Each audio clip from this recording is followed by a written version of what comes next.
Please open your hymnal to 866 and join me in the call to worship.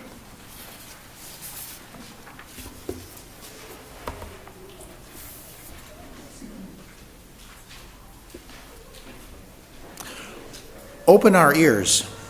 To hear your word. Open our eyes. To see your presence. Open our arms. To embrace the community. Open our minds.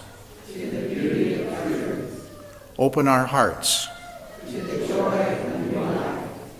And in doing all of these things, we can find wisdom. The gathering hymn is number 39.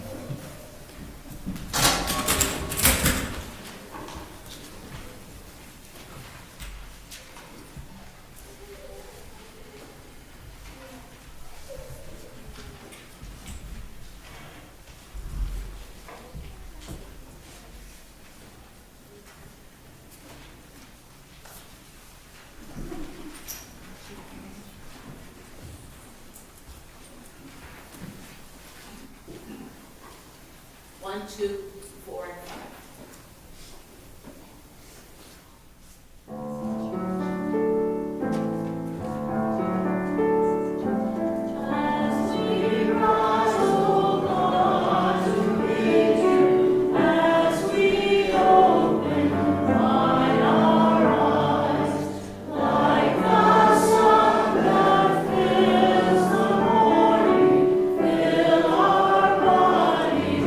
With your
Morning.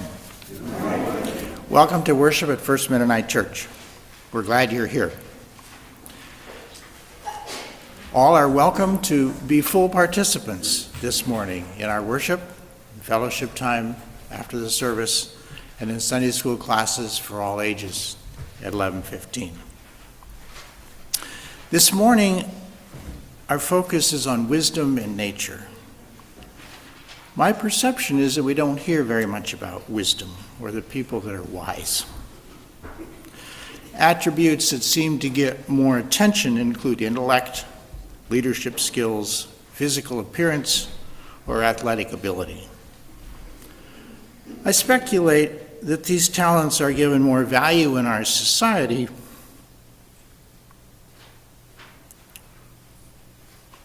because they can be more easily monetized or used to create power. Wisdom is the ability to make the right decision, not the decision that gives an advantage or creates dominance. Can we find wisdom in nature? For me, that's a tricky proposition, since nature operates on the principle of survival and not morality. Many years ago, I began to wonder if looking at nature could inform us about who God is and what are appropriate actions to interact with our fellow humans and other environment. I was curious about where we worked to create gradients that don't exist in nature, and the amount of resources we committed to those actions. We can stop the flow of a river, but it's expensive. But it does create carbon-free energy. Recently, 4 dams were removed from the Klamath River in the Northwest.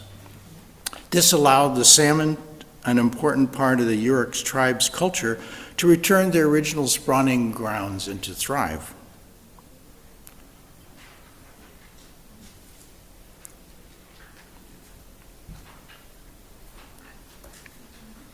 In which decision is there wisdom?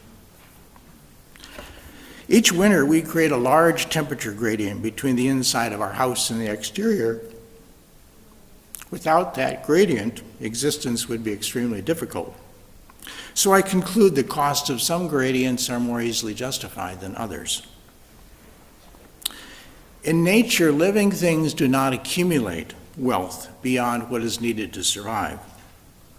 On the other hand, those of us who can do accumulate wealth. And that concentration of wealth can be even more expensive than the concentration of hydropower or heat.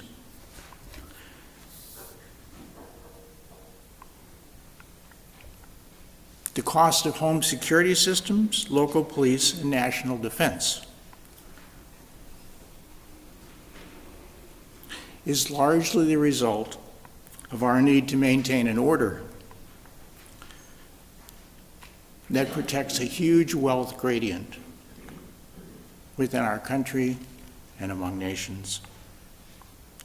Nature does not tell us everything that we need to know about wisdom or the ways of God. But is it important that we consider how and why we work against or for nature, natural processes, and the cost and benefits of those actions? Please pray with me. Ever-present God, help us as we seek wisdom to know how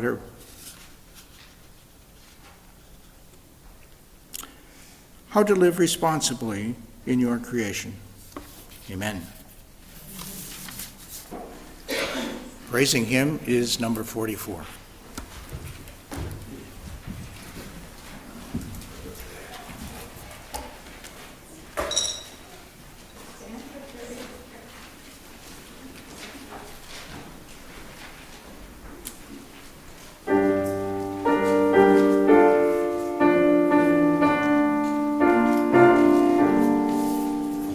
We are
Children are invited to come forward for a story.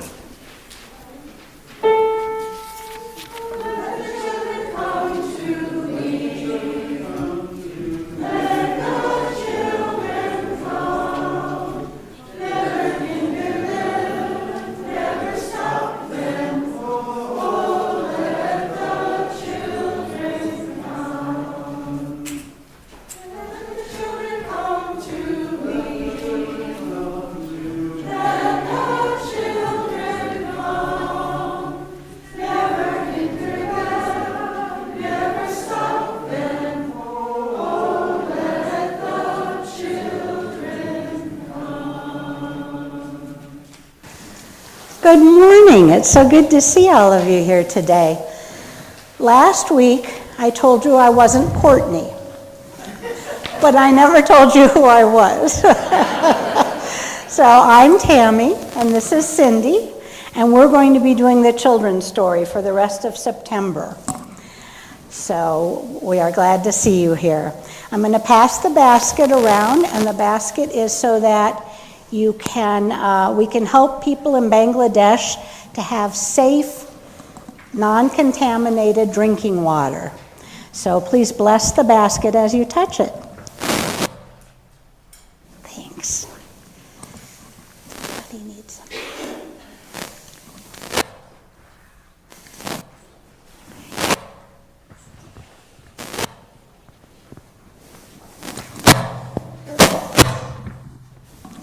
Do you mind taking that up for me? Thank you.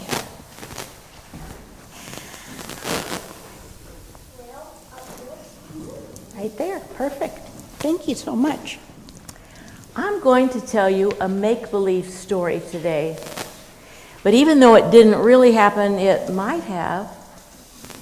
The story takes place at Camp Friedenswald, a place where some of you have been this summer, and a place where some women from our church are going to go for a weekend in a couple of weeks. Once upon a time, in a beautiful woods in Camp Friedenswald, there was a young gray squirrel named Sorrel. She and her classmates were at recess, and the teacher had given each of them a bag of acorns to go and hide. This was a big deal. It was the first time any adult had trusted the young squirrels to hide the nuts by themselves. And they had permission to go all over Camp Friedenswald to find safe places to hide the acorns. Now, this was an important job because the whole community would count on finding the hidden nuts once winter came and there was no longer any fresh food to eat. While the other children were scurrying back and forth on the ground and in the trees, looking for a really good spot to plant the nuts or hide the nuts, Sorrel just sat on the ground holding one acorn in her hand. Sorrel, why are you just sitting there holding an acorn and not hiding the nuts like the other squirrels? I'm afraid I'll not do it right. I'll not hide the nut properly. Didn't your teacher tell you how to do it? Oh, yes.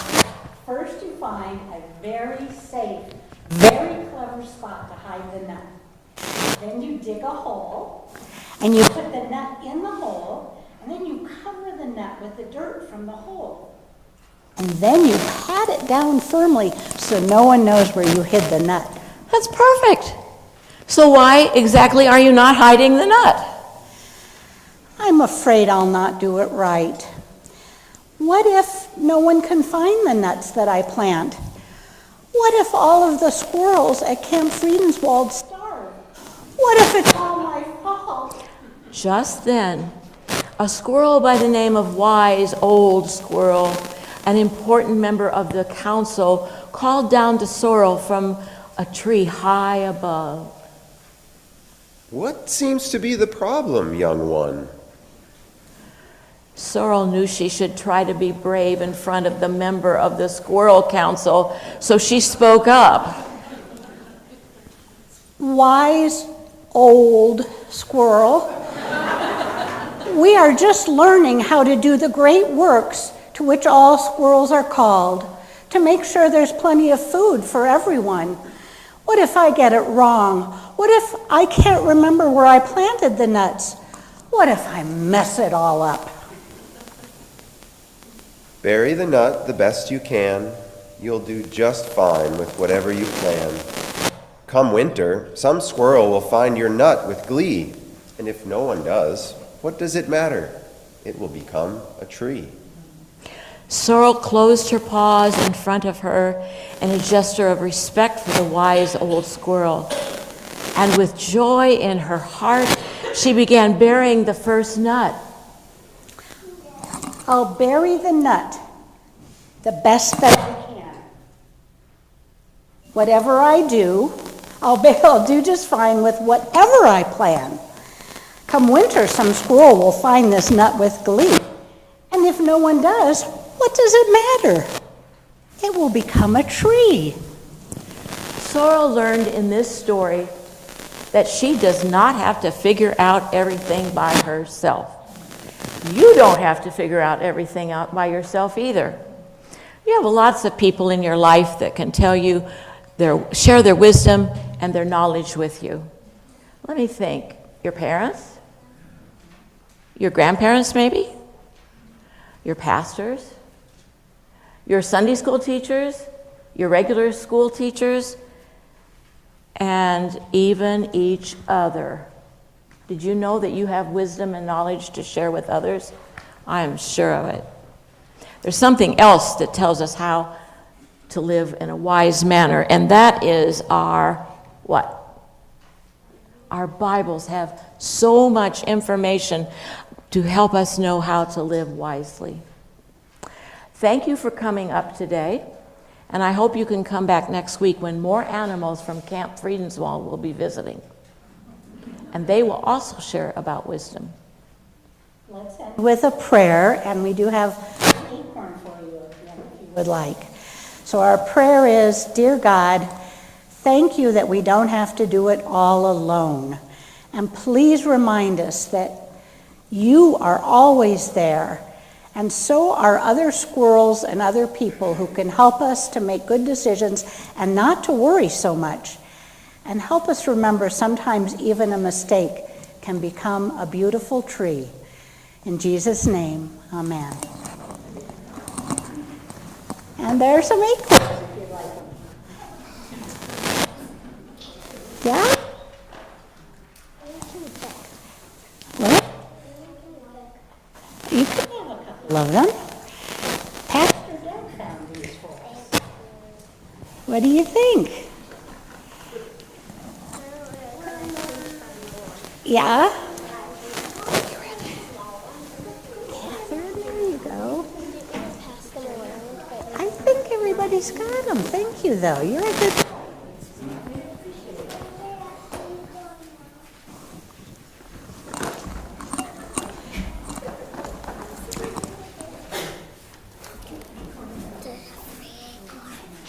You're fine. You don't need any more acorns.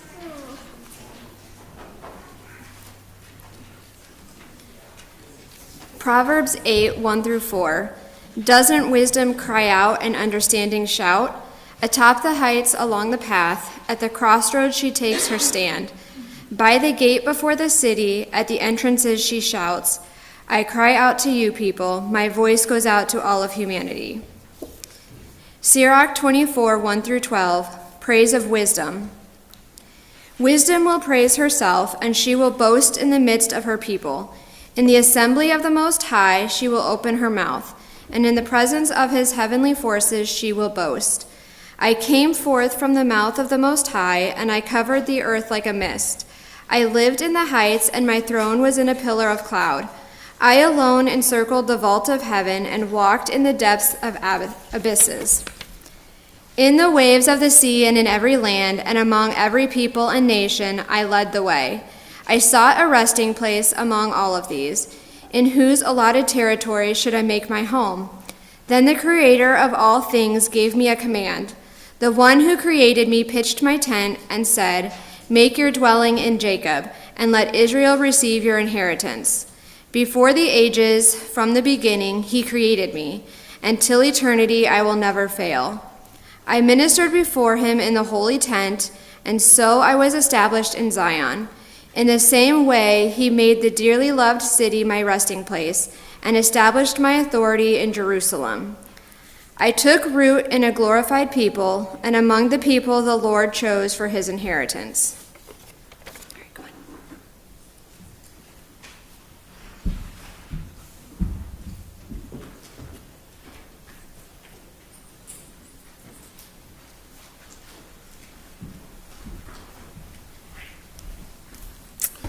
Good morning. In the course of the relationship that develops between a pastor and a congregation, there are certain milestone moments, I think. And so today will forever be remembered as the day that I was inducted into the Council of Wise Old Squirrels. And you might wish to emphasize the word old in that sentence, but I will choose to emphasize the word wise. Which is appropriate because today we begin this short series on wisdom. Just a word about where that's coming from, this week and 3 more. The theme comes from one of our area conferences, Central District Conference, engaging us in this 2-year theme titled, Wisdom is Calling. So it's an invitation to listen to wisdom. And as a part of preparing the conference for that theme, some of our leaders in the conference and gifted and talented folks created some worship resources that we're developing our own series based on over these next few weeks. So today is Wisdom and Creation, or Wisdom and Nature. And then we have Wisdom and Justice, Wisdom and Jesus, and Wisdom and the Church. And it's interesting, actually, in beginning to get into this theme, just discovering how much of each of these things, creation, justice, Jesus, and the church, actually really intersect in the biblical theme of wisdom. So in some respects, we'll deal with all of them every week, even as we shift the focus and the emphasis a little bit.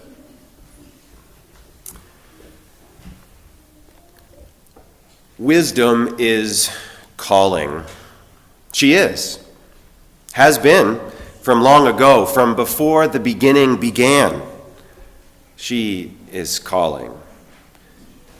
In that time before time, when the energy and the matter we call creation was packed into a tiny box smaller than the point of a pin, God gave birth to wisdom.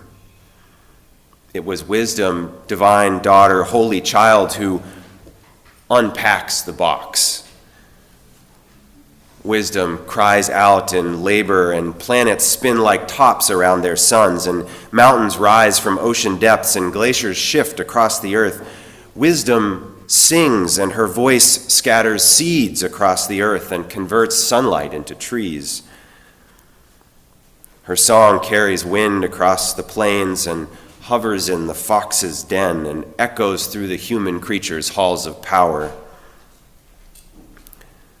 Wisdom breathes, and eons come and go, and empires rise and fall, and new life grows and grows and grows. Wisdom is calling. a metronome for the rhythm of hearts pulsing and neurons firing and hands creating and bodies dancing. Wisdom is calling. She sounds like tree roots inching through soil to fresh water. Can you hear them? Like the drumbeat of the seasons marching onward, like ocean currents and chirping cicadas. She sounds like hungry babies crying, like hungry babies suckling, like tired babies sleeping, like tired grown-ups sleeping. She sounds like church song, like a prophet screaming for justice, like prayers of agony uttered in utter silence, like a fork scraping tacos off a plate on a Tuesday. She sounds like tears and laughter, like a whole city honking and shouting, like a single dragonfly zooming. She sounds like a best friend giving out hugs. Wisdom is calling. She sounds like you.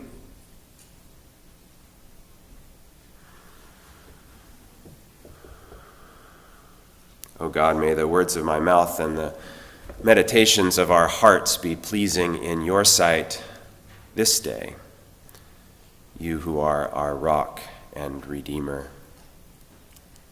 Amen. I am a little bit overexcited that this Sunday serves up a passage from the book of Sirach. How many sermons have you heard on the book of Sirach? Yeah.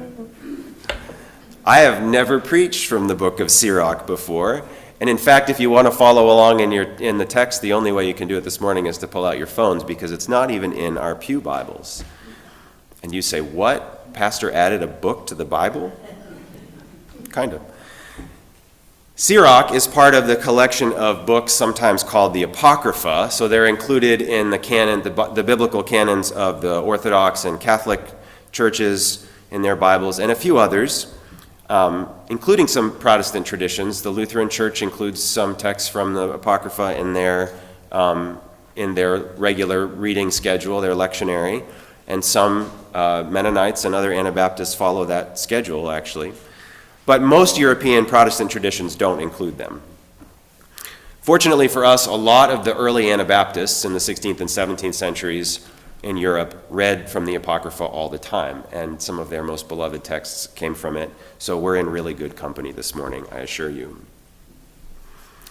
Our passage in Sirach chapter 24 is a fresh riff, fresh to, the 200s before Jesus was born, fresh riff on a common theme. It picks up on wisdom as a character in the ongoing and unfolding story of creation. And as you've no doubt picked up by now, this character has a feminine identity, so she sometimes is called woman wisdom, and sometimes even characterized in particular ways that are associated with women, both for good and for bad. But woman wisdom is often her name in the translations. Her precise identity is rather hard to pin down. Sometimes she sounds a lot like God. Sometimes she sounds a lot like a person. Sometimes she sounds a lot like a spiritual being of some kind. And that's probably intentional. Remember that wisdom is poetry, not prose. Impressionism, not realism. In Proverbs 8, which is one of the central texts defining wisdom's relationship to creation, we're told that wisdom, in fact, was present with God at the making of the earth. And this is one of my favorite passages in all the Bible, because wisdom takes on this gleeful character persona. She watches with delight as God hangs the stars in the heavens and digs the trenches of the ocean deeps. She skips across the newly shaped mountains like a child playing hopscotch on the playground. She dances furiously, unable to contain her amazement at the skies and the seas and the soils that will bring forth so much life in this creation. So I think that we're meant to notice that one of wisdom's very first acts is joy. This exuberant, delicious, unbounded joy at every corner of God's cosmos. In a different wisdom text in the Bible, the book of Job, wisdom is also pictured as a part of God's work from the very beginning. You might recognize some of God's most famous lines in the book of Job. We've just been through this in the unfolding of Job's narrative. We go through this long questioning in which Job and many of his friends pose a lot of questions of each other and a lot of questions of God. And when God finally gets around to responding, God has a lot of questions of their own. Things like, where were you, Job, when I laid the foundations of the earth? Where were you when I hung the stars and the planets in the heavens and set them to spinning like tops? Where were you when the bear first emerged from her cave and the eagle took her first flight? In Job, God's questions go on for pages like this, spanning the full depth and breadth of creation as Job's author knew it. And if that's familiar to you, what you might not know is that the subtext for all of those questions is our biblical character of wisdom. If you read between the lines of the Bible's wisdom tradition, you can actually see her standing in the background of every one of those questions in the book of Job. She's shouting with her hand in the air, jumping up and down with that joyful delight that was skipping across the mountains. And she's saying, me, I was there. I saw you do it. Let me tell you about it. If you'll only listen, I can tell you all about the brilliance and the beauty and the joy. Listen to the trees and they'll tell you too. Turn to the soil and the air and they will show you. The bear and the mosquito have their gospel to preach. It will amaze you. I think it was Neil deGrasse Tyson who said, ask questions from the depths of your wonder. It's wisdom that teaches us this wonder from the beginning. So Sirach takes this wisdom tradition of Proverbs and Job and other parts of the biblical text and picks up on it and adds an interesting twist to the survey of God's creation in the biblical wisdom texts. In Sirach, as we heard it today, wisdom herself actually embarks on a journey. And in this journey, she appears to be looking for something. Maybe you heard she starts her journey coming from God's mouth. God's own word let loose in creation is the origin point of wisdom. And then this is what it says in our passage, in case you missed it the first time around, starting in verse 4. Wisdom is speaking. And she says, I encamped in the heights, and my throne was in a pillar of cloud.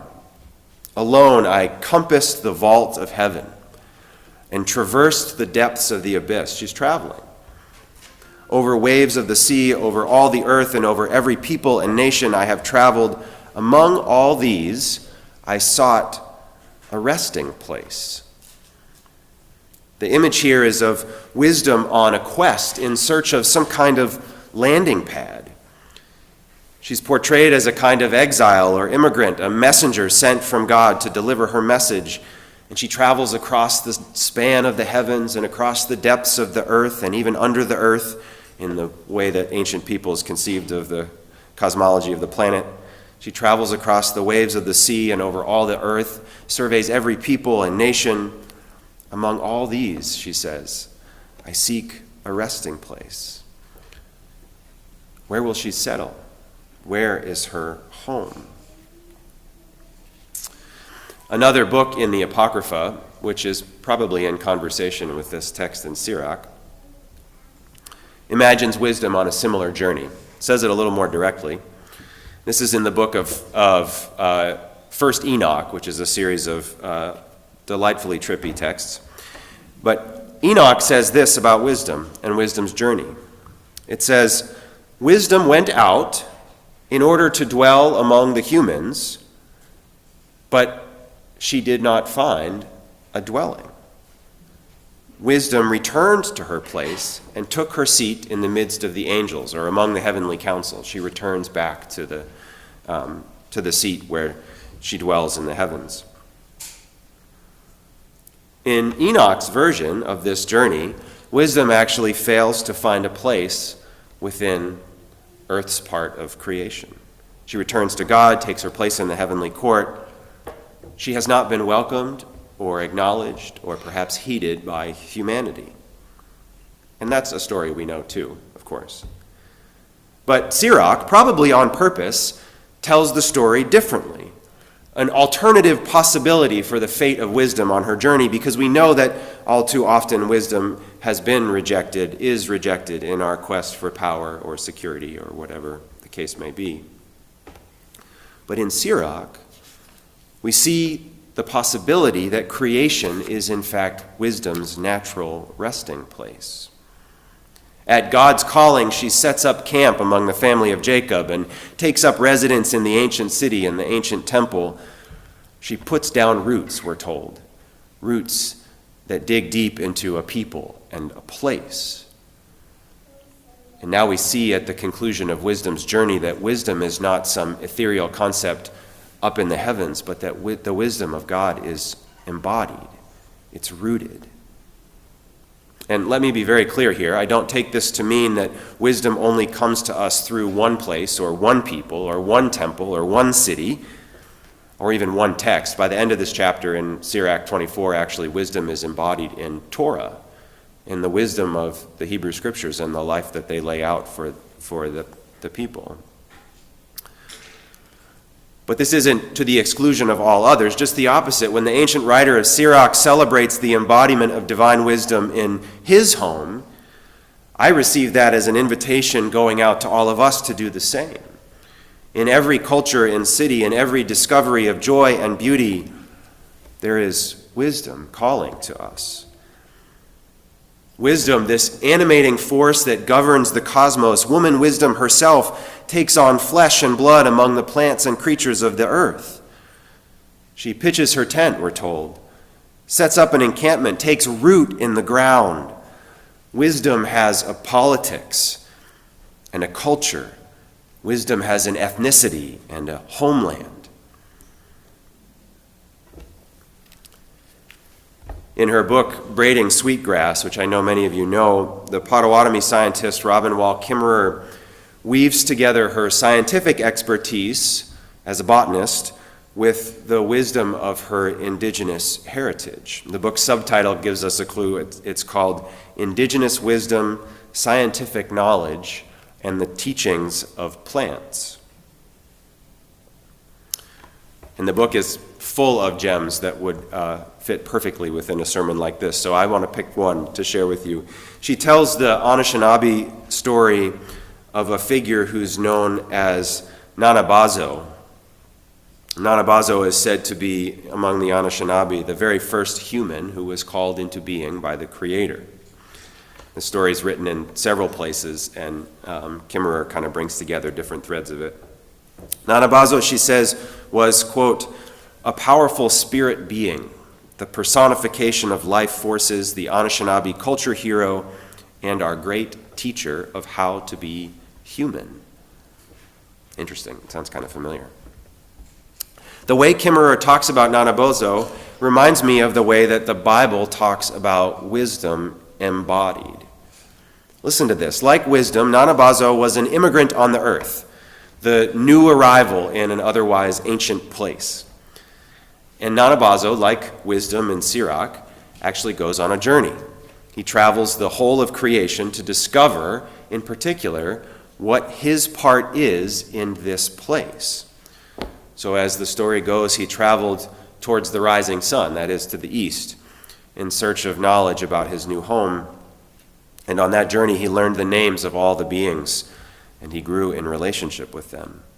And then next, he walked south and learned of green plants that are medicine that purify and protect life. And on it goes, he traveled in all four directions. He learned from the other animals what to eat. So Heron taught him how to gather wild rice. Seeing a raccoon cleaning herself by the water, you know how raccoons do with their hands, he learned to wash and eat clean food.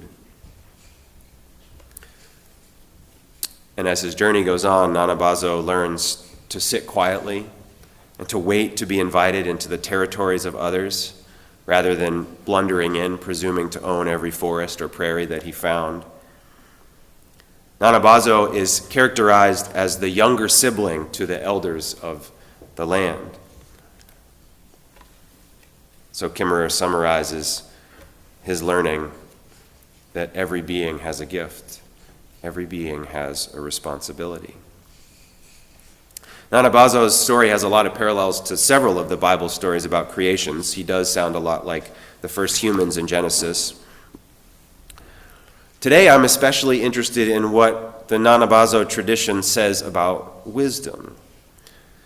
As I hear it, Nanabazo is a lesson in incarnation, embodiment, what it means to take root in a place, to belong as one with a people, a land, a family, with flesh and blood and culture. Nanabazo, the first human, is for the Anishinaabe the preeminent example of how to be human, which is our primary task is learning to be at home in creation. Kimmerer actually titles the chapter on Nanabazo, Becoming Indigenous to Place.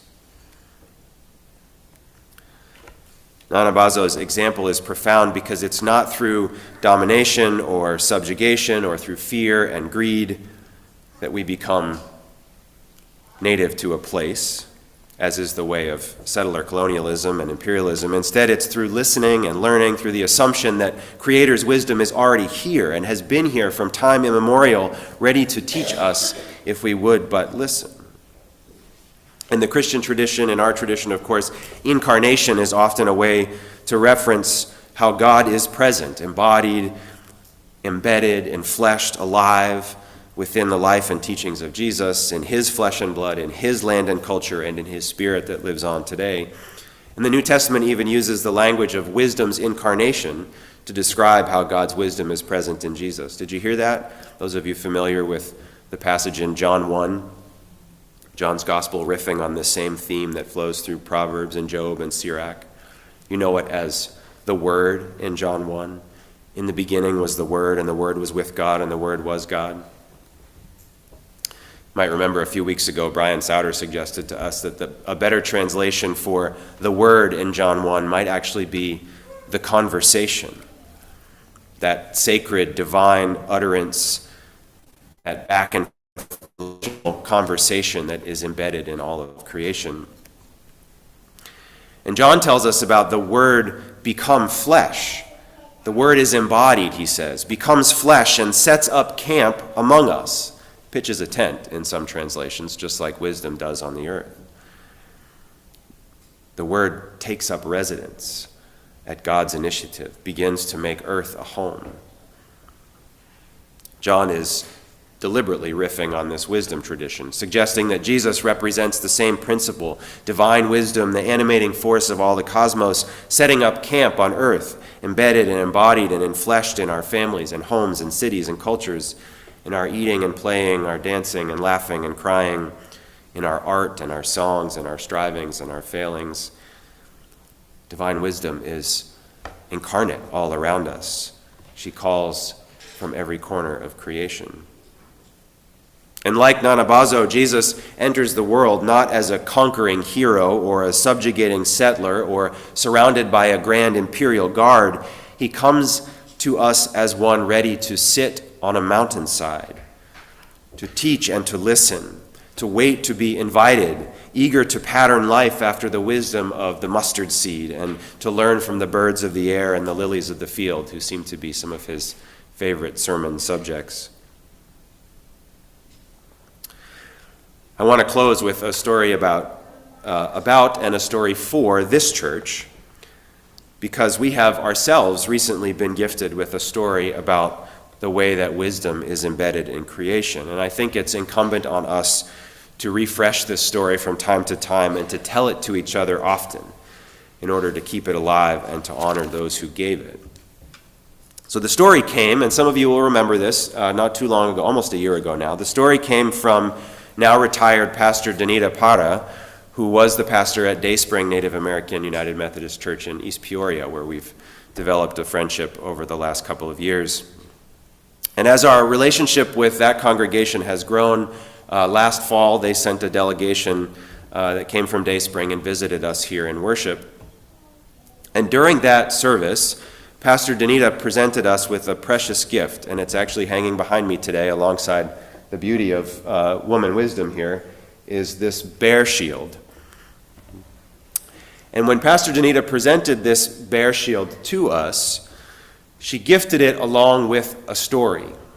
And I actually have pondered over which is the more significant gift. Maybe we don't need to have a competition, but I think the story might be where the true gift lies, in the sense that this is emblematic of it. It's the story of the medicine bear, which she began by saying she received herself from a Shawnee elder. Now, I have to tell you, Pastor Danita is a masterful storyteller. I've heard her preach a couple times, including when she told this story, and I'm sorry to say I won't do this justice, but I think this is part of our working out how we tell this story ourselves and make it part of our life as a congregation. So I went back and reviewed, you can do it too, reviewed the way she told the story on our YouTube channel, and this is kind of a paraphrase of how she told it to us.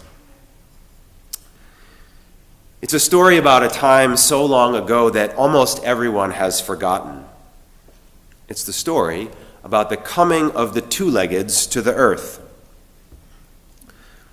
Creator had made a beautiful world filled with people. There were the winged ones, the swimming ones, the crawling ones, and the four-leggeds.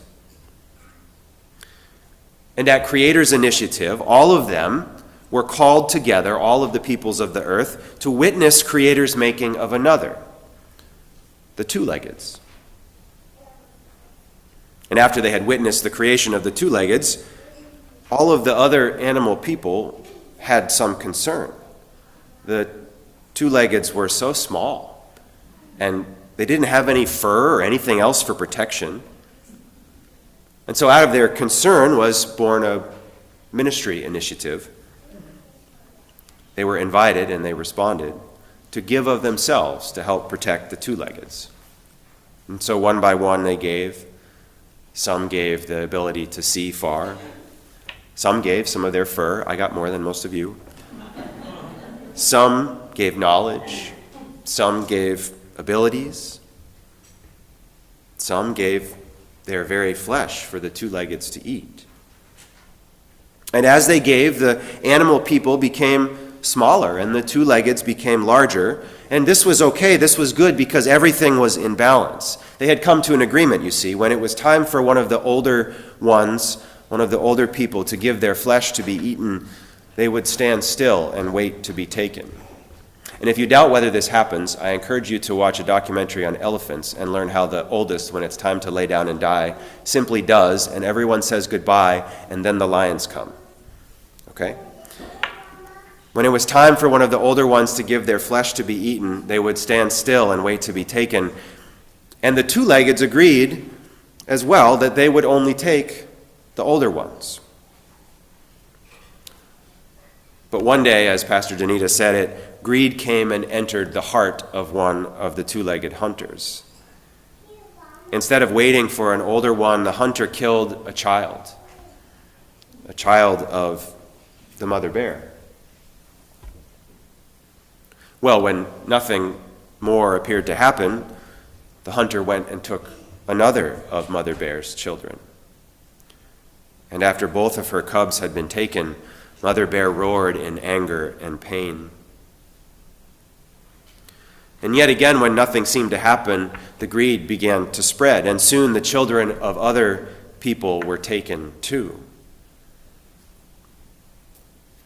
But the two-leggeds didn't realize that when the little ones were taken, the waters and the winds changed, and the air and the rivers became poisoned, and soon the two-leggeds also were dying, young and old. And so they went to the Creator and they begged for help. And Creator went to the animal people and asked them for help. But the animal people turned their backs. They said, "No, let them die. They're the ones who broke our agreement." And the two-leggeds continued to die. So the Creator went to the plant world, and the plants offered their help. They grew next to their homes and invited the two-leggeds to use them for healing. But in their arrogance, the two-leggeds had never learned the language of the plant people, so their offering went unheard. So Creator, desperate by now, went back to the animal people and asked them to help the two-leggeds again, but still they refused. Until, as the animal people discussed what the Creator was asking them, Suddenly there was a rustle from the side of the gathering, and as the people parted, Mother Bear emerged among them, the very same bear whose children had been so unjustly taken. And Mother Bear spoke, and she said, "I will teach them. I will restore the balance." And so Creator took the spirit of the bear and put it into the two-legged's dreams. And in their dreams, she taught them about the plants and how they contained all of the medicines necessary to bring balance back to the world. And as Pastor Danita concluded telling this story, she noted for us that in many native traditions, the bear is called Medicine Bear.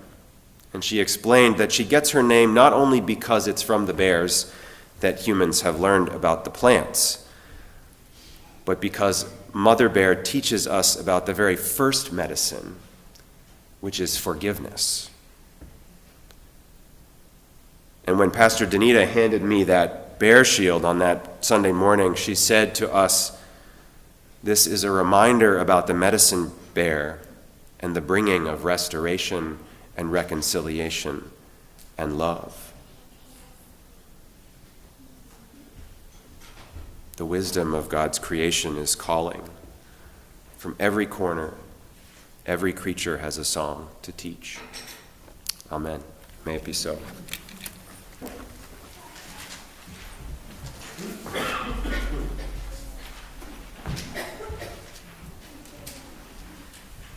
Please join me for number 550.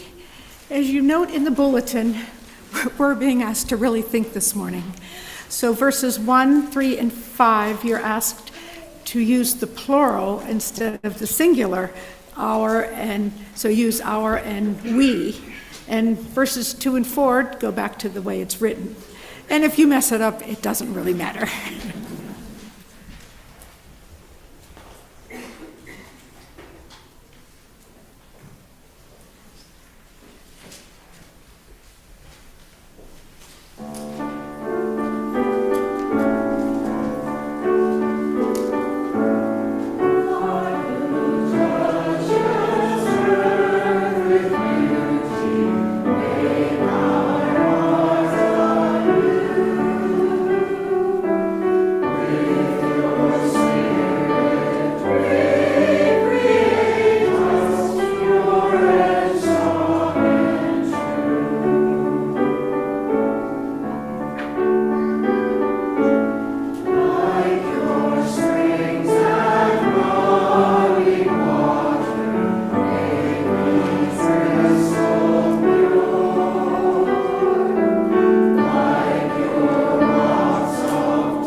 Please pray with me as we prepare to take our morning offering.